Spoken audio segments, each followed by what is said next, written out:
I'm Ariana Grande. Hi, I'm Cynthia Erivo. And you're listening to the Broadway Podcast Network. Visit vpn.fm to discover more.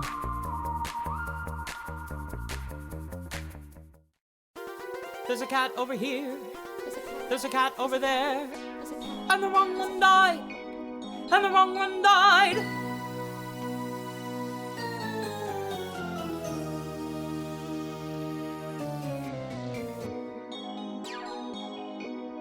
Welcome to The Wrong Cat Died, the podcast breakdown of the catastrophe. I'm your host, Mike Abrams, and today we have another amazing guest. You might have seen her on TikTok, but she just recently finished up performing as Bombalurina in the City Springs Theater Company regional production of CATS this past May in Atlanta. So welcome, Maggie McCown. Thank you for joining me. Hi, I'm so glad to be here. Thanks for having me. I have been a fan of your, I knew about you because of TikTok, and I've been a fan of yours from before. And then this cast I saw because of Caitlin, who was a former guest of mine.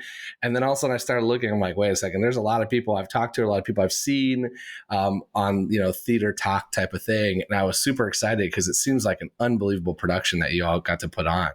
Yeah, for sure. That's so funny. So you saw like me posting about a chorus line. A chorus line and all kinds of stuff. My TikTok is now like it's a weird TikTok because it's for the podcast, but it's also only me using it. But it's a podcast of one. It's just me. Right. So it's got a little mix of like, it's got some of the sports stuff I like all of a sudden thrown in there. The algorithm has picked up the theater stuff and the stuff that I enjoy, but it's fun to see because there's a lot of the theater talk has a lot of really great content creators, and so it's fun to see. It's a really cool community, honestly. I've really loved. I kind of started it just because I was bored backstage, and now I've really found a lot of amazing people and found this really cool community on TikTok, theater talk. Yeah, I love it. So let's start though. Let's start at the beginning. You get cast in CATS. How much CATS knowledge did you have going in? When was the first time you saw it? Yeah, so kind of like a lot of people, I grew up watching the VHS. I distinctly remember like every time I had to stay home sick from school, my mom would put on the VHS of CATS. I don't know. I guess she's just like, you like dancing? I'll throw this on. Because I remember being in my parents' bed sick and watching CATS.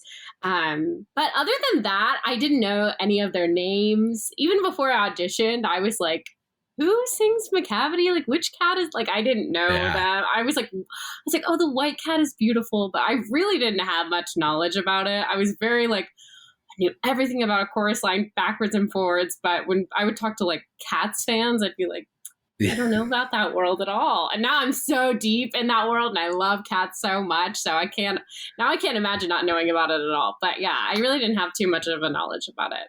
So I love that for me, it was like Tommy Boy and The Price is Right when I was sick, and and you got CATS.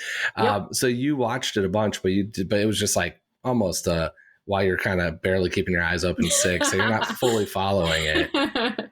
Were you more interested in the dance section of it or the story part of it? What was that for you as a kid? Dancing, for sure. I grew up mostly doing ballet, so I loved seeing all the technique and the legs and the athleticism of it all. And obviously, most young girls, it was I want to be the white cat. I didn't even know her name. Didn't know her story or what she signified at all. But I was like, oh, beautiful. And yeah, there wasn't too many shows I watched that it was the dancers were the leads. It was an ensemble-based show full of amazing dancers. So I think that was inspiring to me as a young girl. I didn't know what was going on, though. Yeah. And you do now. Now you know a little bit. I know too much now. So, okay. So you had not seen it since the movie to being cast. Yeah. I saw one regional production of it. And it was cool. I thought it was good. Yeah. But I wasn't dying to be in it. I love that. So you just you walked in and was like, oh, this is fun. And then you walked out and didn't think about it again. Yeah. That was essentially my life the first time I made a joke about it. And then I didn't think about it again until I made the joke that led to this podcast. And so it's the same thing. It's oh, that's interesting. And then you walk out and kind of forget about it. And now it's a huge part of your life. Mm-hmm. For sure. Okay. So have you, now that you're in, I want to ask this before we get into your particular production, because I have not seen the chorus line because I'm, again, not that knowledgeable in theater. You can see all the sports behind me. Everyone talks about the parallels between CATS and the chorus line. Do you see it? I do. And it's interesting working with Bayark Lee on the production. She's the reason why I showed up. I was like, Bayark's doing Cats, and I'll go wherever Bayark wants me to go. Like, I'd follow her to the ends of the earth. And she tells us this story, and they posted this on social media, so I know I'm allowed to share this, but that when A Chorus Line came out, it was, really revolutionary. Again, that same kind of concept of the triple threats, and you're very rigorously trained to be in a chorus line and to do this long dance show. It's kind of a marathon. You're on stage the whole time, right? So after Chorus Line opened, shortly after, CATS auditions are coming around, and Jillian wanted all the Chorus Line dancers. Interesting. So Bayark and Michael were like, oh, like, we trained them. Like, so Bayark, I can't speak for Michael, but Bayark said, I'll never do a production of CATS. Like, she's joking, but she's like, we trained those dancers, and then they stole them from us. So she said, I'm never going to do a production of CATS. And then she goes, and here I am. So wow. I guess all these years now. And then she posted a video. It was like, Michael's just laughing at me when we put cat makeup on her. So yeah, that's been funny seeing that very personal experience with her. As far as the story goes, I see it to a degree, like maybe the concept of like they're all auditioning, like we're just meeting or getting to know all of these different characters, and they're auditioning for a part. But I don't see that is very clearly the story of A Chorus Line, but I don't see that as much so in CATS. I don't view us as auditioning to be the Jellicle choice. I view it more of a celebration of all these different characters. Yeah, it's interesting. I don't know. It depends on how you look at that aspect of the plot, because you're right that there is the you get introduce. It's, someone called it six as well, as you meet one after one after one after one. But you're right that there is one camp that's more of a these people aren't even eligible to be the Jellicle choice, and there's other groups that are like my initial thought was this is the X Factor. Right. What's this version of this? Who's going to be picked? And I just assume anybody who's had a song was a choice. Right. And so it is it depends on how you examine it, which is very interesting. And there could be some parallels between Cassie and maybe Grisabella, singing about give me a second chance. Maybe their time in the spotlight has come to an end, and now they're dying for another chance. So that could kind of be where people see that parallel, and I could see that. I think that could be kind of cool. Mm-hmm. So now let's fast forward. How did you end up in this particular production? What was the rehearsal process like? What was the decision to go and take on this challenge? Yeah, so kind of all goes back to A Chorus Line. I did A Chorus Line about a year ago with Bayark, and then worked on the show pretty much for a year. And so I developed that relationship with her. And then when I saw she was doing CATS, I was like, wow. And I'm from Atlanta too. So okay. I live in New York City now, but I'm from Atlanta. So it was at my home theater, Bayark is doing this iconic dance show. I didn't know which cat I'd be right for, but I knew I wanted to be involved. So yeah, I started doing research and really fell in love with the character of Bombalurina. I kind of got my heart set on her, which I don't normally do. I normally like to just be okay, wherever I end up is where I would end up, because I don't want to set myself up for disappointment. But I was man, this role is good for me. I love this part. So I submitted virtually, and then I got a call back, but I was actually unable to come. I would have to fly to Atlanta, and they were we don't want people flying from out of town. We'll send you tapes if we need them. So they had me read for Demeter and Bomb, and I love Demeter, and I've gone into for Demeter before, but I was I really want Bomb. And yeah, then I was offered the part from the tape, actually, which is pretty rare, but I think because I've been able to work with them so much, they knew my work ethic and what I was capable of. They knew my dancing. So yeah, it was a pretty easy process, actually, which is, again, is very rare. But. Yeah. So I love hearing, the thing I love most about regional productions is, and having talked to so many different productions around the world at this point, is I'm fascinated by what you get told as a backstory. And, it's like one thing when you're going on tour or you're going for months, if not years at a time, to have like this long, lengthy rehearsal process, but you're going for 3 to 4 weeks, right? Is the run. Mm-hmm. What I saw you had Jacob Brent come, like, what was like, how much into the story do you get versus the dance number and the choreography and the songs? And like, what does that balance look like to prep for a show like this? Yeah, we kind of worked in reverse. Normally you start a show with table work. We sit down and we just discuss and look at the text and the characters. And then we put the show up on its feet. But it was such a short rehearsal process, and we only had a limited time with Jacob Brent, who was just, I know you've had him on the podcast. He's phenomenal. He's a legend. A legend, yeah. So that was just, to be in the room with both Bayark and Jacob was just such a dream. Yeah, so we only had a week with him. So he came in and kind of hit the ground running and was like, let's do the whole ball and as much as the ball as we can do in one day. We end up putting up the ball in 2 days. And we did all the original choreography within this 1 week. So that was really, really wild and exhausting, but also really exhilarating and inspiring at the same time, especially learning that choreography from him, who did it with Jillian, was in the room when this story was kind of being created. So we did table work. We like got in a circle and talked about our characters after we'd learned most of the show.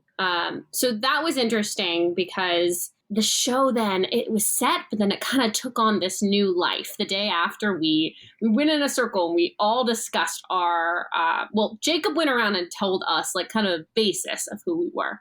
Mm-hmm. And then a couple days later, we went around and shared our story.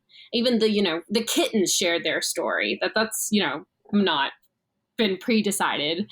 But we all were in charge of creating like this very elaborate backstory for ourselves. And the show then took on this new life, and we had all these new interactions. And, I found out like, oh, this cat is in love with me, or this cat hates me. And so it really informed a lot of our decisions. And so much of the show, unlike a chorus line is you get on your number and you move from 3.5 to 4.5 with CATS, there's so many transition moments where we get to decide, even in the original choreography, we get to decide like our traffic patterns and our interactions. And so that was really cool to add those character choices in.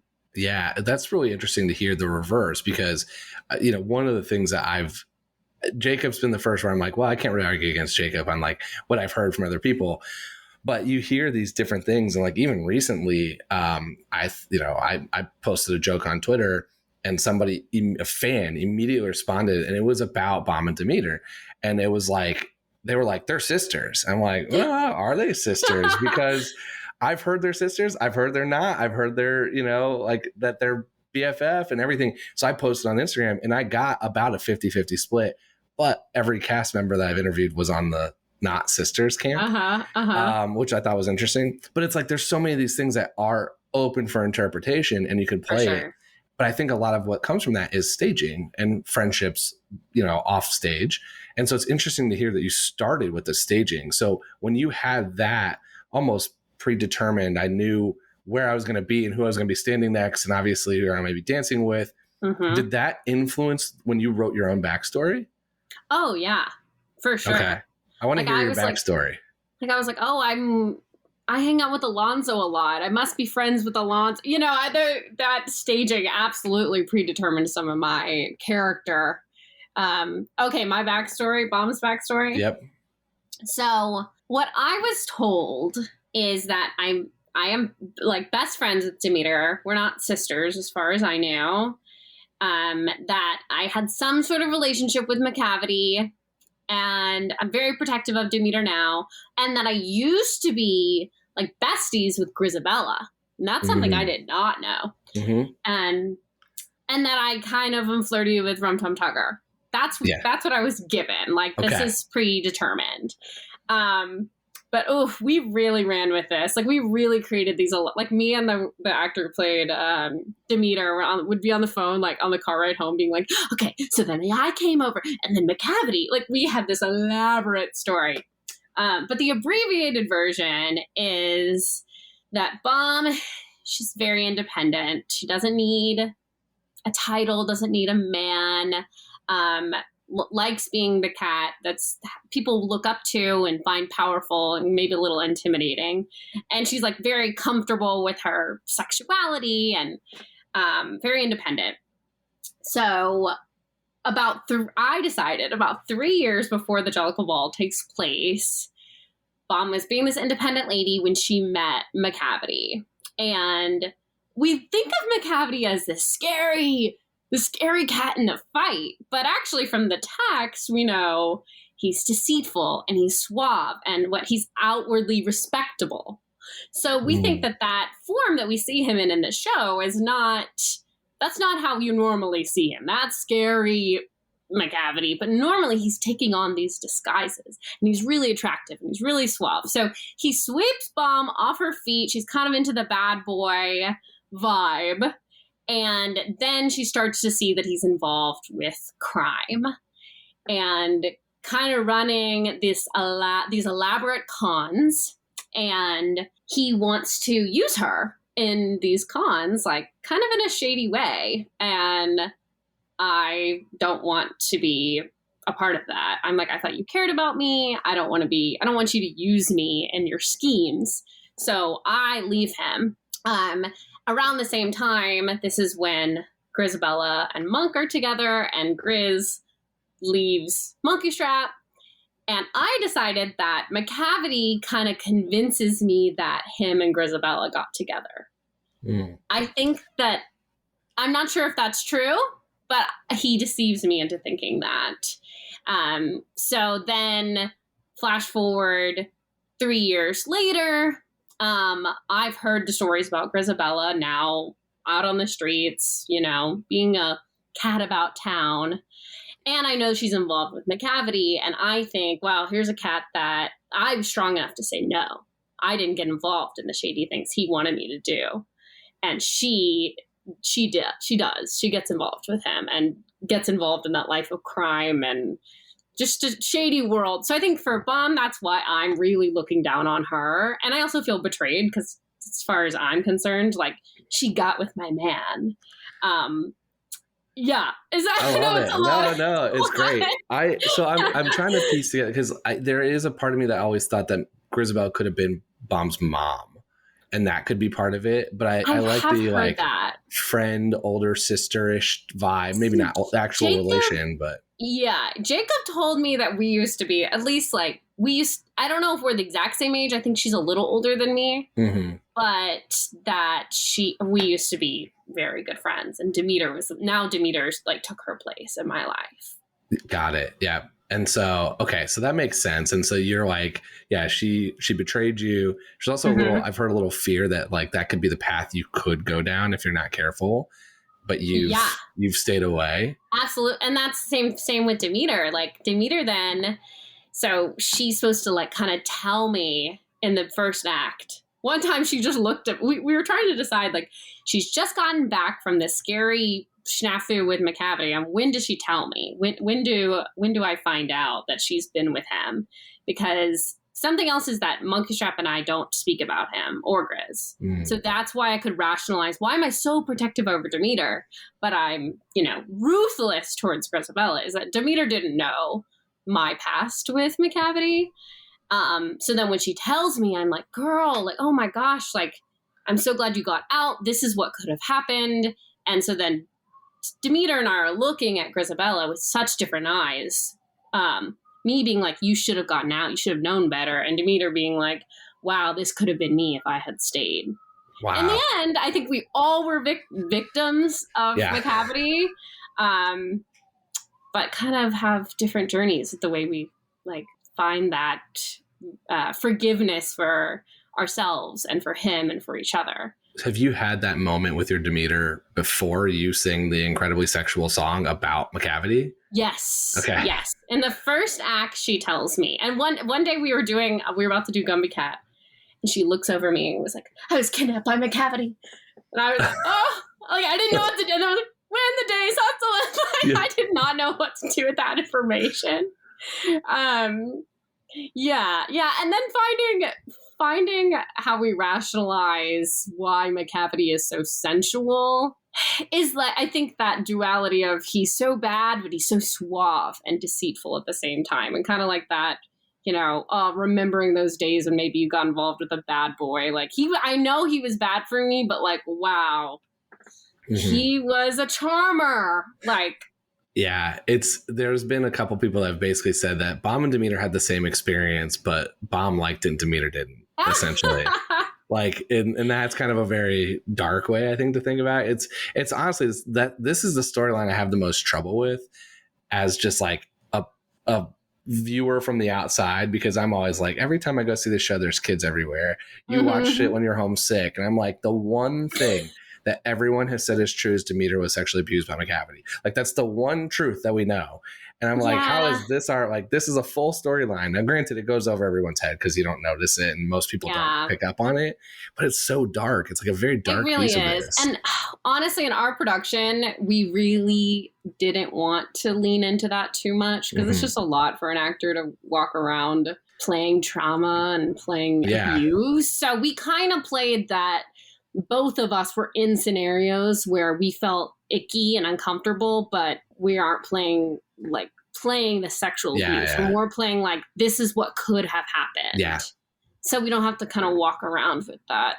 Yeah. And McCavity feels way grosser when you play it like that. I don't know. To me, it was harder too. The McCavity song, the line that he's broken every human law, I'm like, that has a lot of things it could be, and that's like, let's just leave that over here. I've never thought of it like that. Yeah, if you think about breaking every human law, like I made a joke the other day on Twitter because someone had a cat helmet, and I'm like, well, he broke every law, so he was speeding. Like, so it's like, it can be harmless like that, but it also can go the other way. That's what we were kind of playing. Like, our Demeter thinks like he like drugged her at a party and like then tried to play that he was like protecting her. It was like, oh, some other cat was coming on to you and I just took you away because I'm trying to protect you. Like, I don't know how this like kind of twisted. Yeah. Did any of your castmates come up with something just like way out of left field when you were hearing the stories? Yes. Our McCavity has this whole story that he is dead. He's already dead? That he is talking about like necromancy. It was very interesting. But we were all like, oh, like I still don't really know what he was getting at, but it was very elaborate about like he has already died. Oh, and that he's ageless. What other stories were there? A lot of them were dark, not dark, just like heavy, like a lot of cats that came from hard, difficult homes and now feel like they have a sense of belonging in the Jellicle tribe. Like we all brought to the table these like, dark, deep stories. I was like, wow. When people say Cats has no plot, I'm like, you're kind of giving that though. Like that is the baseline for a lot of it. Like there's only 5, I think, that have collars, which means that most of them are like, and it's very cultish. And so like you have a lot, it is, if you like really dig in, a lot of them have these dark backstories to begin with, which is again, why I don't think children should see the show. But it is like it's interesting because there's just so much emptiness. Like it's a world that's been created with a few for 100% this happens, or we know these things are building up, and then a lot that's just unsaid that leaves a lot of interpretation, which is where it becomes so interesting, and why I still have this podcast going is because there are a lot of different like ways you could answer this question, and there really isn't a right or wrong in most of them, because I think some of the questions I even ask are things that never came up in the beginning. Like it's not stuff that was discussed and length. Some of it was, I'm sure, discussed in the original production. And I know in 2016, they thought about stuff.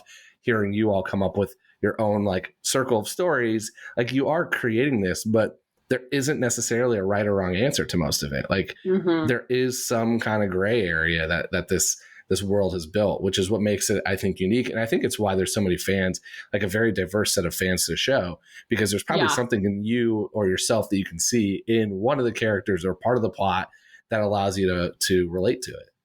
Right. Like I saw on some fan page that there's a theory that Bomb is Dick Whittington's cat, because I sing the line about, "Were you Whittington's friend?"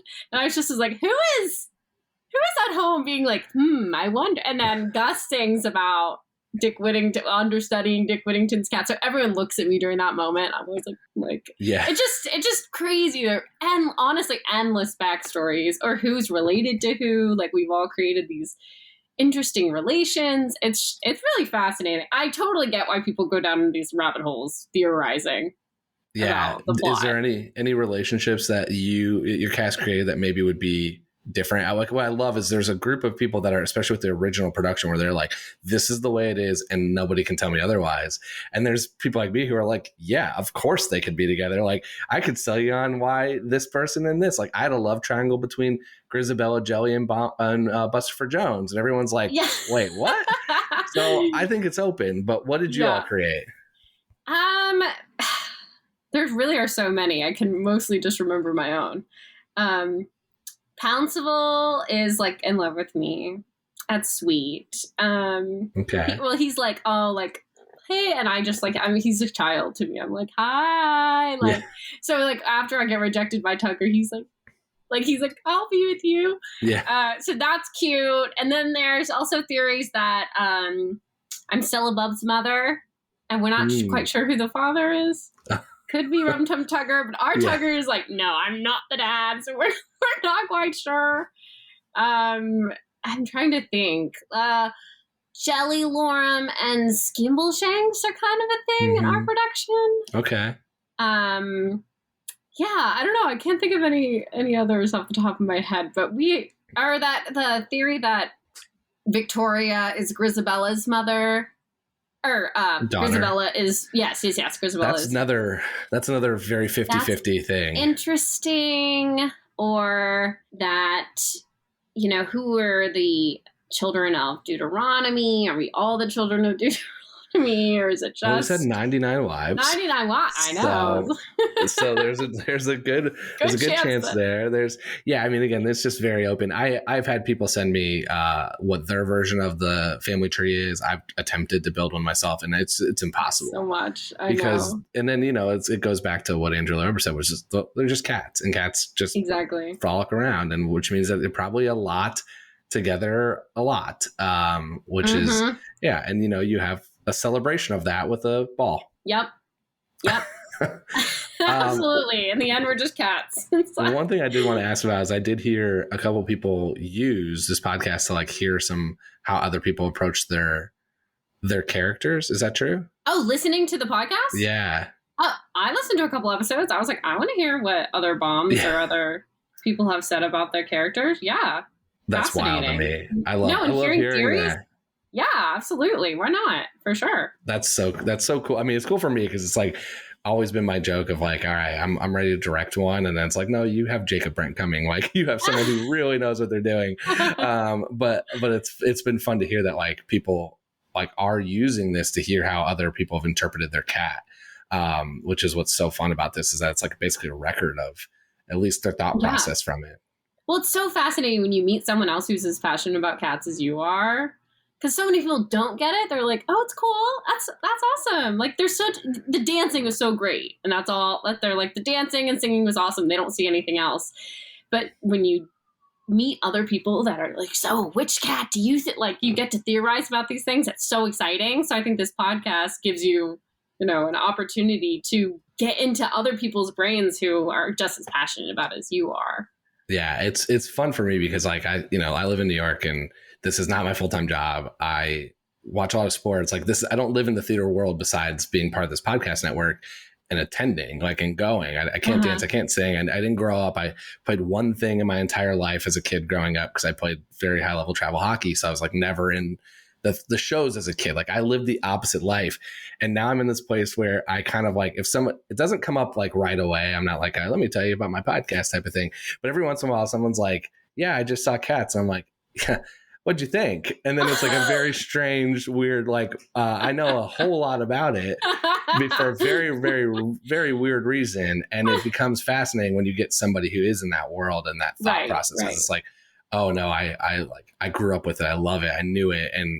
And the, like, I know the plot, and that's mostly it. I know the plot and the backstories in the world, and not the choreography and the original and the differences and all that stuff. Yeah. And but it's fun to meet the people and talk to so many different people who have done it, because there's so many versions of this over the years. And there's been some productions I like wish I could go back in time and see, or just hear. Me too. And now it's like, nope, that was, it was like a moment in time. We're going to take a quick break for some messages from our sponsors, and then we'll be back for more of The Wrong Cat Died. Let's talk about CATS TikTok and theater TikTok. Okay. Because I've seen a lot of what you've done. I keep reposting all of them.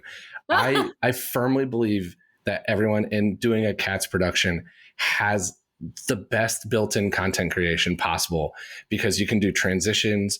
You've got like these weird, unique type of things that's very eye-catching. And so it's like, I just love that you have this platform and got the opportunity to kind of go and take this very strange, weird thing and kind of bring it to the TikTok world where it's like built for it.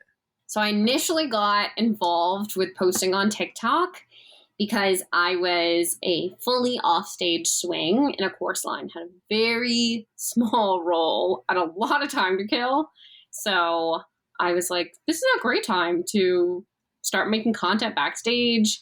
I had all this time in my hand, all these actors, readily available to me. And I kind of fell into this theater TikTok world and really enjoyed it, actually. So now posting with CATS, I've been like, I have all this content to post about and these backstories, but I don't have nearly as much time because I'm on stage the whole time. Yeah. So it's easier because I have all this all these backstories that we've been talking about and inside jokes almost. Mm-hmm. When I post like a TikTok about that has some cat inside joke, I'm like, I know this might not do super well on TikTok, but I know the people that get it are going to think it's really funny. Yeah. The people It'll reach the right audience. Yeah, absolutely. Absolutely. Might not go viral, but the people that get it. So it's really, really fun, but it's also hard because I finished the show, I have to spend an hour plus getting into costume and then thoroughly warming up. And then we're ripping off like the wig is really elaborate and the makeup is really elaborate. Everything, we're like using coconut oil to get our faces off really quickly. So I'm like, wait, before you use that coconut oil on your face, can I get a video of you saying this goofy thing? So it's been really, really fun, but also posed a challenge because it's, such a difficult show. Yeah, I got to hang out with the US tour number 6, the one that's currently on tour before their show, before one of them, because we did stuff, for video. And I was like, I want to do this all in costume if they can. And it's like the leading up to it, it's like once you get in costume, it's like stretch, warm up, get ready to go, and then go on stage. Like there's not a lot of time, but yes, I think you have an opportunity if you can just get a couple people to go on to start your makeup like 10 minutes earlier. Right. The transitions that you can do. Right. And TikTok thrives on those, of starting just in normal clothes and then doing the whatever you cover your camera with to then all of a sudden be in full cat is just such good content that really is. Most people don't get the chance to do. So I'm encouraging you to do those while I know you still have a little time left. I know this is coming out way after, but hopefully we see some of these. I want you to do that. And then all the dance trends in cat costume, just people notice them are so much more fun. Yeah, you're so right. They're hilarious. Yeah, absolutely. I love it. The costumes are so eye-catching. The wigs and the makeup, and what's been really funny with the wigs and the makeup is going out to dinner on our 2 show days in between. I know I posted a TikTok about this. Like, we're not gonna redo our whole face in between shows, so we'll go out to a restaurant and just be in full cat makeup. And one day we went out and this mother and daughter were looking at us, and the mom went, "Scary, right?" Yeah. She didn't acknowledge us and say anything. Just scary, right? I just love the fact that like I think it's like it's a little different living here in New York than like I'm from Indiana, you're from Atlanta. Like it's not like I feel like if I walked out, I would now I know it, but if you would have done this 10 years ago and I would have walked in and saw a bunch of people in cat costume, I'd been like, is there a furry convention going on? Like I'm not sure it would have registered musical right away of that because I didn't grow up watching the 1998 movie to be like, oh, that's Mistopheles. Like apparently there was a furry convention like our opening weekend. at the same time in Atlanta. Yes. Someone is like, they're just gonna assume that's what we're doing. Yeah. Like, and we're all like, cool. Yeah, I mean, it's a thing. I have run into. I was at a conference for work one time, and we had the same hotel as one of those conventions, and it was the first day just jarring because I got in an elevator and I was not prepared to be with people in full costume, and then by the second day I'm just like, yeah, whatever. This is their thing. Like they were nice and like they were super polite, and I was just like, that's fine. More power to you if it's as long as you're, just it's been on work conferences. I'm just like, as long as you're quiet and not, causing too much trouble while we're just trying to do what we have to do there for work. I was like, more power. It's just funny because we're like, we're actually professional dancers and this is our job, but we're just playing dress up, right? It's like I love it. Okay, let's do some rapid fire. Great. If you could go on, I know you said that Bombalurina was like a dream role, but if you could go on for any single cat, whether it's male, female, whether it's in your vocal range, not your vocal range, just for one night, who would you want to perform as? Ooh, Grisabella. Go on as Grisabella? If I had just to be on the princess track of sit backstage. You're 15 minutes on stage. And you don't have to wear a unitard. It's like skin tight. You just get to wear a cloak, and then you get the loudest applause of everyone. So, probably Gris. Okay. Who are your favorite and least favorite cats? Ooh. Well, having said that, honestly, Grisabella is one of my least favorite cats. That's great for my last question.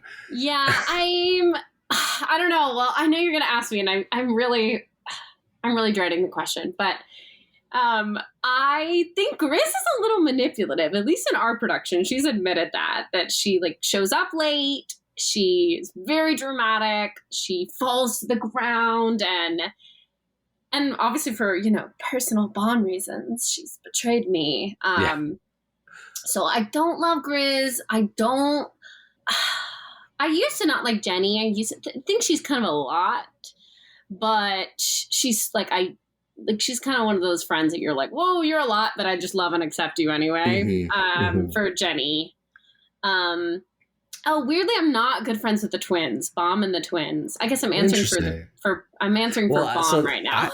I kind of so this is it's fun to hear your answers, and I was going to say that it seems like you're answering as like so much of your own personal opinions have been shaped by the character you got to play. Sure, and I think some of that is because you didn't have the deep like ties to all the backstories growing up watching it, and that so you had like a preconceived notion of so many. It's more of like you've only viewed this from the lens of Bombalurina, and so all your answers are just like, well, of course I don't like her, of course Grisabella betrayed me, like you are answering as her. So I'm assuming on the flip side then your love is probably like a Demeter, and is there any other characters that like maybe that's one that you don't interact with as much, so you're just like, I kind of dig that person. I don't interact with Mistopheles, but obviously and Harry Francis plays it in our production, and he's just wonderful, just a wonderful human off stage as well, and obviously, just breathtaking on stage. It's kind of unbelievable. It's my favorite moment of the show is I just can sit on the little cat tree on the side and watch him, and that's my favorite. That's my favorite moment of the show. It's just, I'm like, wow, this is like, it just feels like a very, very high quality theater when I'm getting to watch him do the number. He's so phenomenal. So, what's your favorite song? What's your favorite song on the show? My Cavity. I know. Okay. I'd be criticizing, being like, oh, of course you do, but that's my favorite song on the show right now too. Really? So. Okay, good. I think when I first saw it was Mungo Jerry and Rimple Teaser just because it was stuck in my head. I've now had the realization that the reason that I like that song so much is because I've noticed that for myself as someone who like I got overwhelmed seeing so much happening at once. Like I'm very much a sitcom plot fan where it's like it's very easy to follow, very simple. I don't have to think that much. And I got to Cats and was like, what is going on? There's so much. And the only time that's not happening is Mungo, Jerry, and Rumple Teaser. Right. And so it's like that was my favorite number. And I'm like, oh, that probably says a lot about me as a person. Of like that was the moment where I could just focus on just the two of them. Right. But as I've watched Macavity's kind of the same way. I just think the music's so great. Like the song is just so fun. So it's the one that orchestra and just it's so good. I love it. Yeah.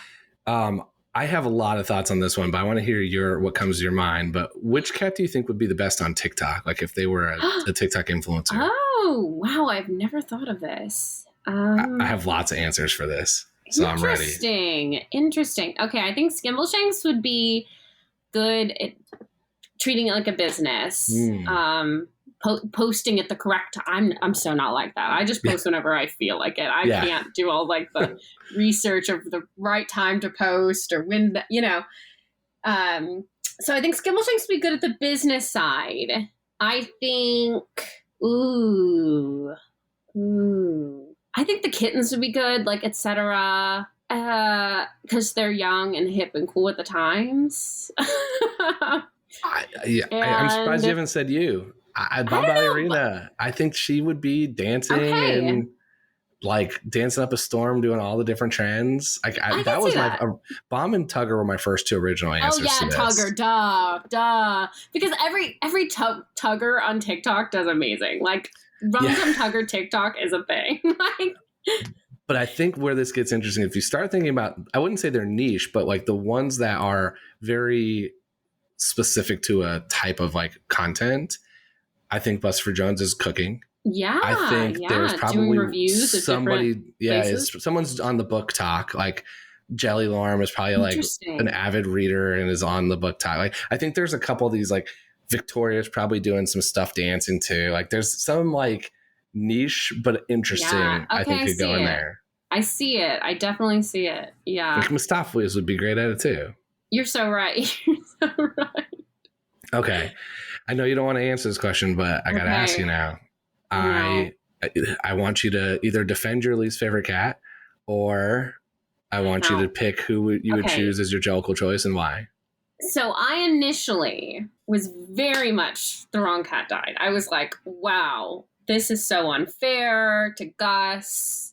Grizz is kind of manipulative and I don't like her. And like I've heard you say, like, why can't she just rejoin the tribe? Mm-hmm. Like, why can't we just accept her? Honestly, wouldn't that be more powerful? And amongst the cast, a lot of people say, like, we just need to get rid of her. Just like, she's just causing drama. We just need to get rid of her. But I was very much like, Gus should be the choice. Or it's like Gus was robbed.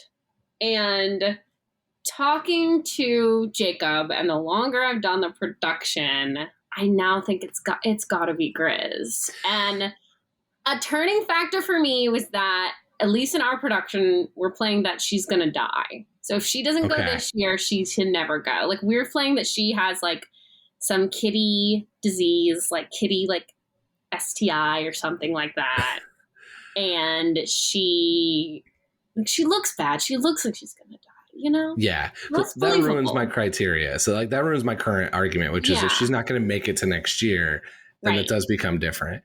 Let me ask you this question then. And maybe I'm curious if your cast even talked about this, but does Old Deuteronomy make the same criteria every year? Like, is he making like what it's a strange version of this because you've got somebody returning that left. Like you probably don't have somebody returning that left every year. It's like, how's last year's choice made? How's next year's choice made? I don't know. I think normally it's probably seniority. Mm-hmm. It's the older cats, the cats who have done their time and paid back to the community. So I assume, Jenny Anydots in a couple of years could be a strong candidate. She's older and done a lot for the community. I feel like it's seniority. Buster Jones. Well, Buster's a little bit like, he's not super loyal to our tribe. He kind of travels around, but that it's not the most talented cat. It's Mistopheles has got, not going anytime soon. Like he's young.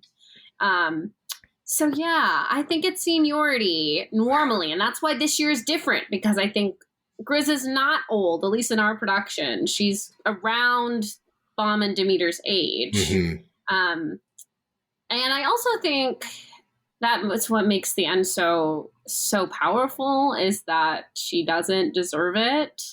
It's this moment of redemption, that she didn't earn it, but that we know she needs it the most. And they also made a really big point to have Gus give her permission. Interesting. Yes. So our Gus, it's actually probably one of the funniest moments of the show, is that during, right before Memory, the daylight, see that when Syllabub's singing her solo, our Gus crawls out from the back of a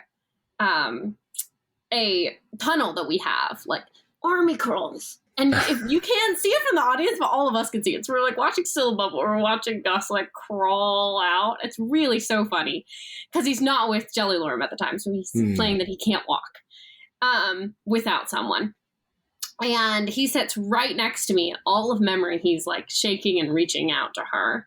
And he's also one of the first people to go out after Victoria touches her, being like, I'm giving you permission. It should be you. And Gus got to live out his dreams as a famous actor, and Grizabella never got that chance. So she's going to come back and get that life that she always wanted. Whereas Gus is like, I lived a good life. I'm okay. You can have it.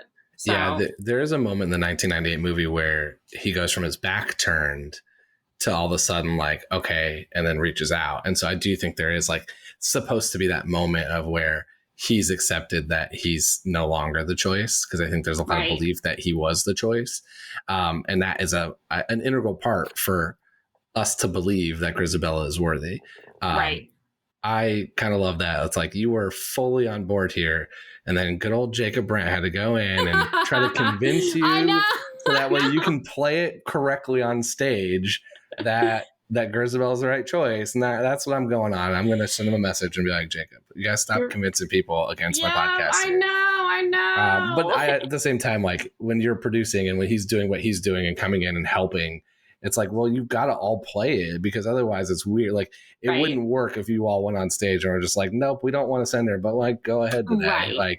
So you've got to convince yourself to do it for that moment. But maybe my mind will change when I'm not playing the role, but over time, over time, we're going to get you on either Team Gus or Team somebody else. That's the goal here. Is I'm slowly trying to convince everybody. I actually, right now, I was just looking this morning.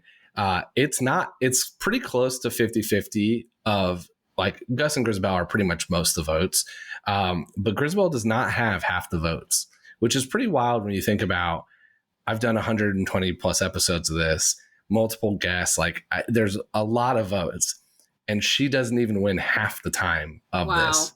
And so it's like, that's kind of crazy, because that is the story. Like she is the answer. Like it's definitive. It's the way it ends. It's not changing for 40 something years. But I like to think at first I was like, oh, it's definitely me. I'm causing the strife here. I'm trying to move in.